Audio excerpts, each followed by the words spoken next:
What's up, good people? Thank you for clicking play on another episode of Big Man, Tiny Kingdom.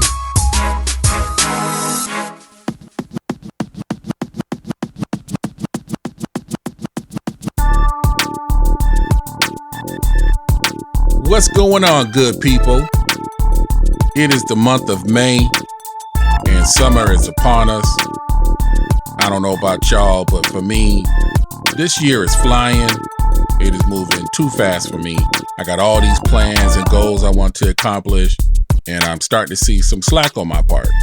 I'm a bit behind schedule, feeling a little overwhelmed about things, has me rethinking my lineup, but it's going to be all right. Moves will be made, life will go on. Praise Yah. I was sitting here planning out my next camping trip. I am making my way up to the Northeast Arizona region for an extended weekend. I'm going to try something different on this trip. I am working on a food menu that involves no refrigerator. This will be a first for me, but I don't think it will be a hard one to accomplish. I can't really say I know how to cook that good anyway. I do like to keep it simple, but I've always seemed to bring foods that need to be kept in the fridge: burgers, beef hot links, pre-made macaroni salad, fruits, and veggies. So thinking about what my food menu would be got me to also thinking about what products I use for camp cooking. I have a small 16-quart portable fridge that I bought just for camping. Brand name is Applecool, model C15. It's a 12-volt fridge. I could charge it with the car cigarette lighter, which I do that on the drive to the campgrounds. And then when I get to the site, if I'm at a park with hookups, which most times I am, then I switch to AC power.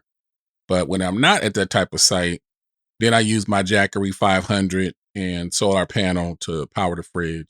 Either method works out fine. The fridge really doesn't take too much to get it cold and keep it cold. I like it.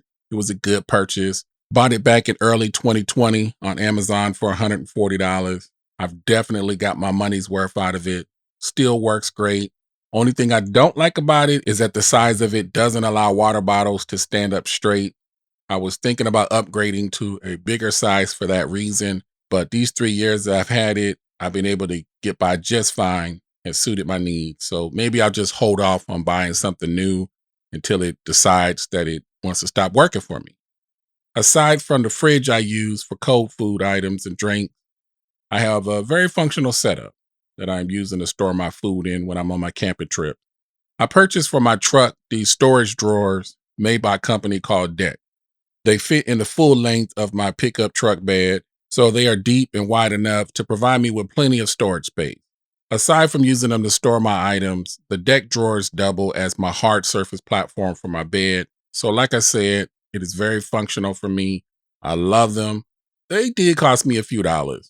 One of the main things that reviewers say negatively about them is how much they cost. But for me, I do see the value. I'm happy with what they provide me.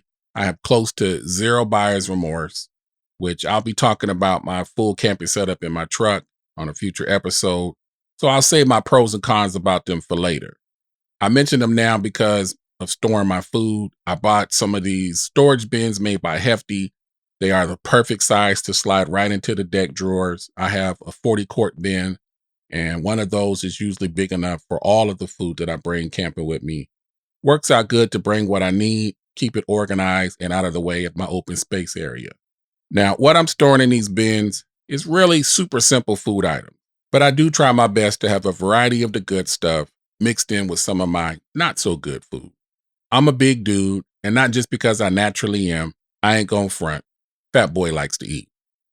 So like I mentioned, my plan for this next camping trip is to bring foods that don't need to be in the fridge. I'm thinking cans of chili, cans of soup, canned chicken, spaghetti sauce and pastas, rice, bread, peanut butter, and honey for some sandwiches. Some of those Star Kids salmon packets, I actually like those. I've never been a seafood person, but I am starting to grow fond of salmon.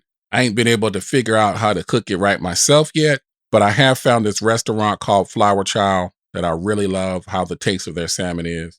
I like drinking hot chocolate and tea, especially on those chilly nights sitting around the campfire. For fruits and veggies that don't need refrigeration, I like to bring apples, bananas, pears, tangerines, corn on the cob, sweet potatoes, onions, avocados.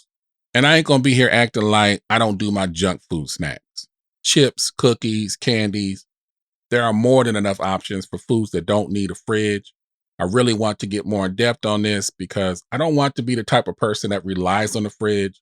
I think it makes the camping less complicated, less stuff to bring. And eventually, I want to figure out more foods that I can eat that don't need to be cooked on a stove, or maybe even not cooked at all. But I do want to find a lot more healthy choices to replace all of my go-to processed, prepackaged foods that I know I should be eating less of. And I have started to figure out cooking without electric. I have a variety of cooking equipment that runs off of AC power, which is okay for now because I primarily glamp at campgrounds with electric and water hookups. But I also have a number of cooking items that use butane and propane fuel. And as well, I have stocked up on dry freeze food because, well, I'm a doomsday prepper, and you just never know when the powers that be decide to flip the switch and shut the whole thing down on us. All jokes aside, once upon a time I was cabin camping in Payson during the wintertime, and the entire facility lost power from about 7 p.m. through the rest of the night. It was snowing and cold. It was pitch black dark. But you know what? I was absolutely fine with the situation because I had my portable battery power. If you've been following the podcast, you might remember my season 1, episode 3, where I talked about the whole ordeal. Last thing I'll mention about my camping cooking is that I absolutely love making meals in my portable steam cooker. The brand is Can Cooker. I have made some of the best tasting brats and beef ribs in that thing. If you've never heard of it, it could almost be described as like an Instapot. It's low maintenance. Just put your stuff in it and let it do its thing. You can cook with it on your home stove top, any of your portable butane or propane stoves. You could cook it over a campfire. It's definitely one of my favorite go-to cooking utensils when I'm out on one of my outdoor excursions. Before I end this podcast, I want to congratulate all of you 2023 graduates.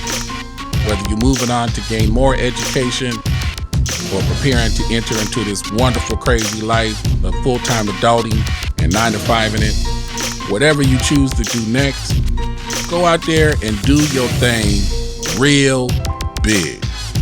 This is Big Man, Tiny Kingdom.